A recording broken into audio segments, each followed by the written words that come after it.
सूचना अधिकार अधिनियम के अध्ययन की श्रृंखला में इस वीडियो में हम केंद्रीय सूचना आयोग का गठन, पदावधि और सेवा शर्तें, सूचना आयुक्त और मुख्य सूचना आयुक्त का हटाया जाना, राज्य सूचना आयोग का गठन, उसकी पदावधि और सेवा की शर्तें और राज्य मुख्य सूचना आयुक्त या राज्य सूचना आयुक्त के हटाए जाने से संबंधित प्रावधानों की चर्चा करेंगे।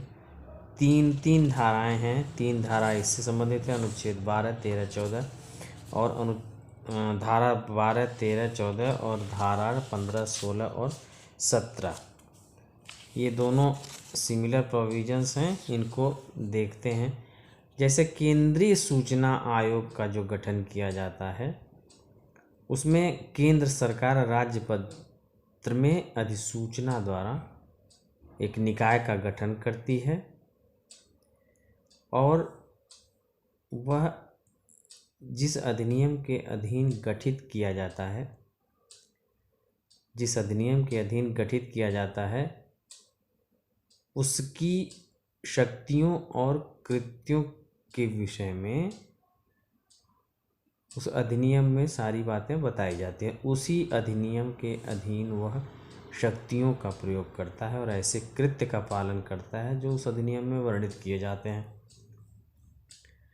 अब केंद्रीय सूचना आयोग में होता कौन कौन है? केंद्रीय सूचना आयुक्त में एक तो मुख्य सूचना आयुक्त होता है और 10 से अनधिक का मतलब कि अधिक नहीं, अर्थात 10 लोग केंद्रीय सूचना आयुक्त हो सकते हैं। ठीक है, तो एक मुख्य सूचना आयुक्त हुआ और 10 लोग मैक्सिमम केंद्रीय सूचना आयुक्त नियुक्त किए जा सकते हैं। अच्छा, अब नियुक्त कौन करता है? नियुक्त करता है भारत का राष्ट्रपति। मुख्य सूचना आयुक्त और सूचना आयुक्त दोनों की नियुक्ति भारत के राष्ट्रपति द्वारा की जाती है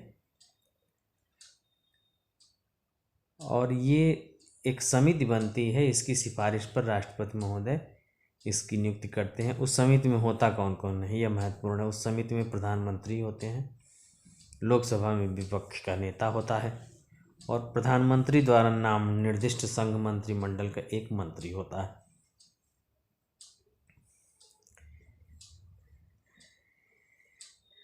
केंद्रीय सूचना आयोग के कार्यों का जो साधारण अधीक्षण, निदेशन और प्रबंधन ये मुख्य सूचना आयुक्त में निहित होता है, जिसकी सहायता सूचना आयुक्तों द्वारा की जाती है और ऐसी सारी बातें, ऐसी सभी शक्तियों का प्रयोग, सभी कार्य और बातें वो करता है जिनका केंद्रीय सूचना आयुक्त द्वारा स्वतंत्र रूप से इस अधिनियम के अधीन किसी अन्य प्राधिकारी के निर्देशों के अधीन रहे बिना प्रयोग किया जा सकता है।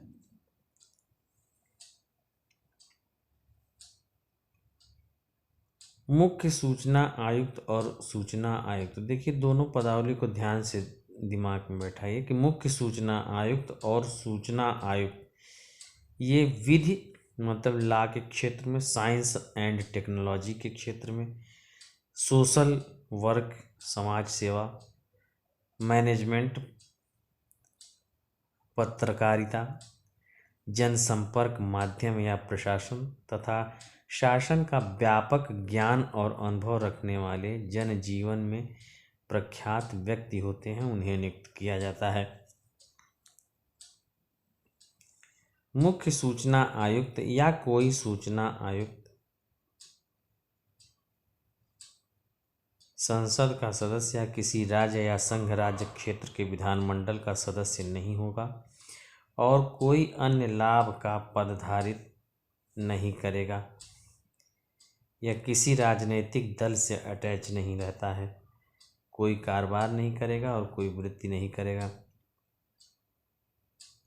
केंद्रीय सूचना आयोग का कार्यालय दिल्ली में है, मुख्यालय, और केंद्रीय सूचना आयोग केंद्र सरकार की पूर्व अनुमति से भारत में अन्य स्थानों पर अपने ऑफिसेज खोल सकती है, अपना कार्यालय स्थापित कर सकती है। अब देखते हैं कि कितने साल तक इनकी नियुक्ति की जाती है। ऐसी व्यवस्था धारा 13 में वर्णित है कि मुख्य सूचना आयुक्त उस तारीख से जिसको अपना पद ग्रहण करता है 5 वर्ष की अवधि तक पद धारण करता है। यह इतना महत्वपूर्ण नहीं है, लेकिन दूसरी चीज़ जो बहुत महत्वपूर्ण है कि मुख्य सूचना आयुक्त ये पुनर्नियुक्ति के लिए पात्र नहीं होता है। एक बार आपकी नियुक्ति, आप मुख्य सूचना आयुक्त बना दिए गए तो फिर आप दोबारा उस पद के लिए निर्वाचित नहीं होंगे। दूसरी बात कि 65 वर्ष की आयु प्राप्त करने के पश्चात आप पद धारण नहीं करेंगे। मुख्य सूचना आयुक्त 65 वर्ष की आयु के पश्चात पद पर नहीं बना रहेगा। अच्छा, सूचना आयुक्त के विषय में भी यही है कि 5 वर्ष की अवधि या 65 वर्ष की आयु जो भी पहले हो पद धारण करेगा, और ये लोग भी पुनर्नियुक्त के पात्र नहीं होते हैं। जो 10 से अनधिक सदस्य नियुक्त किए जाते हैं केंद्रीय सूचना आयुक्त जो बनाए जाते हैं, वो भी पुनर्नियुक्त के पात्र नहीं होते हैं। लेकिन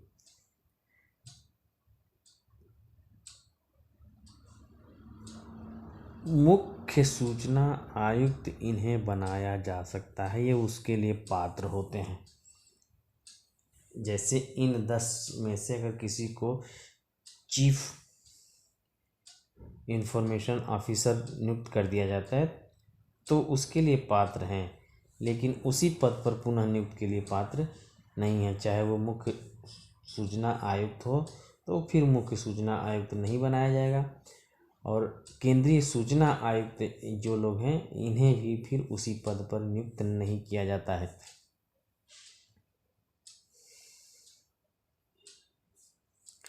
लेकिन एक शर्त और दी हुई है कि जहां सूचना आयुक्त को मुख्य सूचना आयुक्त बनाया जाता है वहां उसकी जो पदावधि होती है, जो कार्यकाल होता है, वो सूचना आयुक्त और मुख्य सूचना आयुक्त के रूप में कुल मिलाकर के 5 वर्ष से अधिक नहीं होता है। अर्थात कुल मिलाकर के ये लोग 5 वर्ष के लिए नियुक्त होते हैं।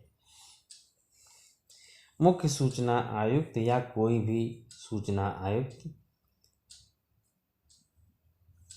अपना पद ग्रहण करने से पूर्व राष्ट्रपति या उसके द्वारा निमित्त किसी प्राधिकृत किसी अन्य व्यक्ति के समक्ष, जो इस अधिनियम में पहली अनुसूची में शपथ या प्रतिज्ञान का जो प्रारूप वर्णित है उसके हिसाब से क्या करता है, शपथ लेता है, प्रतिज्ञान लेता है और उस पर हस्ताक्षर करता है। मुख्य सूचना आयुक्त या कोई सूचना आयुक्त किसी भी समय राष्ट्रपति को संबोधित अपने हस्ताक्षर सहित लेख द्वारा अपना पद त्याग सकता है। परंतु मुख्य सूचना आयुक्त या किसी सूचना आयुक्त को धारा 14 में वर्णित, जो हम लोग अभी आगे देखेंगे, उसमें उस रीत से उसको हटाया जा सकता है। इनको पेमेंट वगैरह कितनी मिलती है, इनका संदाय वेतन भत्ता कितना होता है, सेवा की अन्य टर्म्स एंड कंडीशंस क्या हैं, इसको देखें। मुख्य सूचना आयुक्त को वही वेतन मिलता है जो मुख्य निर्वाचन आयुक्त को मिलता है। मतलब CI chief information commissioner CIC का वेतन is equal to chief election commissioner CEC। सूचना आयुक्त की वही होती है जो निर्वाचन आयुक्त की होती है। परंतु यदि मुख्य सूचना आयुक्त या सूचना आयुक्त अपनी नियुक्ति के समय भारत सरकार के अधीन किसी पूर्व सेवा के संबंध में कोई पेंशन अक्षमता या क्षति पेंशन से भिन्न प्राप्त कर रहा है तो मुख्य सूचना आयुक्त या सूचना आयुक्त के रूप में सेवा के संबंध में उसके वेतन में से उस पेंशन की जिसके अंतर्गत पेंशन का कोई ऐसा भाग जिसे सारांशीकृत किया गया था या सेवानिवृत्त उपदान के समतुल्य पेंशन का छोड़कर सेवानिवृत्त फायदों के अन्य रूपों के समतुल्य पेंशन भी है, रकम को कम कर दिया जाएगा। परंतु यह और कि मुख्य सूचना आयुक्त या सूचना आयुक्त अपनी नियुक्ति के समय किसी केंद्रीय अधिनियम, राज्य अधिनियम द्वारा स्थापित किसी निगम में या केंद्र सरकार या राज्य सरकार के स्वामित्व अधीन नियंत्रण अधीन किसी सरकारी कंपनी में की गई किसी पूर्व सेवा के संबंध में सेवानिवृत्ति के फायदे प्राप्त कर रहा है तो मुख्य सूचना आयुक्त और सूचना आयुक्त के रूप में सेवा के संबंध उसके वेतन में से सेवानिवृत्ति फायदों के समतुल्य पेंशन की रकम कम कर दी जाएगी। लेकिन और मुख्य सूचना आयुक्त या सूचना आयुक्त का जो वेतन भत्ता और जो अन्य शर्तें हैं उसकी नियुक्ति के पश्चात उसमें कोई अलाभकारी रूप में कोई परिवर्तन नहीं किया जाता है।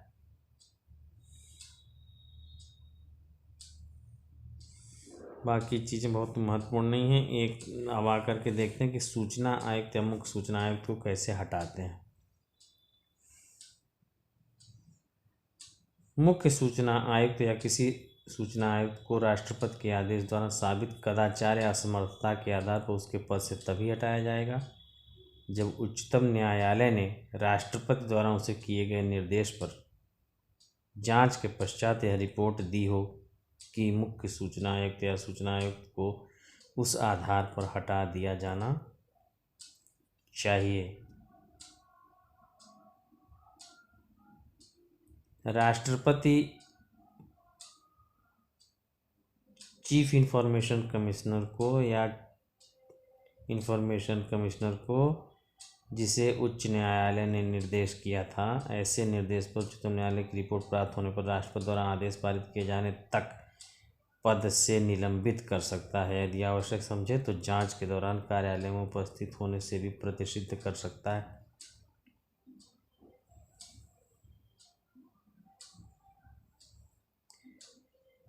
लेकिन ऊपर की जो बातें हैं उनके होते हुए भी राष्ट्रपति मुख्य सूचना आयुक्त और सूचना आयुक्त को आदेश द्वारा पद से हटा सकता है यदि मुख्य सूचना आयुक्त या सूचना आयुक्त ये निम्न में से कोई बात उसके साथ यदि होगी, जैसे मान लीजिए वो दिवालिया न्याय निर्णित हो जाए, ऐसे अपराध के लिए दोष सिद्ध हो जाए कि राष्ट्रपति की राय में नैतिक अधमता जिसमें शामिल हो, अपनी पदावत के दौरान अपने पद के कर्तव्यों से परे किसी वैतनिक नियोजन में लगा हुआ है या राष्ट्रपति की राय में मानसिक या शारीरिक अक्षमता के कारण पद पर बने रहने के अयोग्य है या उसे ऐसे वित्तीय या अन्य हित अर्जित किए हैं जिनसे मुख्य सूचना आयुक्त या किसी सूचना आयुक्त के रूप में उसके कृत्यों पर प्रतिकूल प्रभाव पड़ने की संभावना है।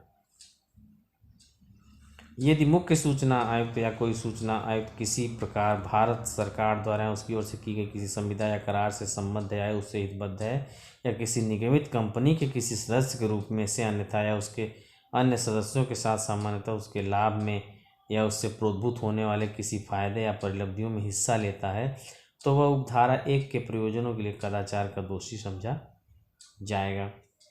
अभी तक तो हम लोगों ने देखा कि केंद्रीय सूचना आयोग से संबंधित प्रावधान हम लोगों ने देख लिया अनुच्छेद 12, 13 और 14 में। ऐसे ही प्रावधान राज्य सूचना आयोग के विषय में हैं जो अनुच्छेद 15, 16 और 17 में दिए हुए हैं। इसकी वीडियो हम अगले वीडियो में इसकी हम फिर विस्तृत चर्चा करेंगे। चैनल को लाइक और सब्सक्राइब जरूर करिए। बाकी आपको अगर नोट्स वगैरह चाहिए, पीडीएफ में चाहिए तो सब चीज़ें आपको मिलेंगी। चैनल लाइक करने वाले मेंबर्स को अगर वो व्हाट्सएप नंबर हमको देते हैं तो उनके व्हाट्सएप पर हम इसकी पीडीएफ भेज देंगे। लेक्चर की पीडीएफ उन्हें उपलब्ध करा दी जाएगी।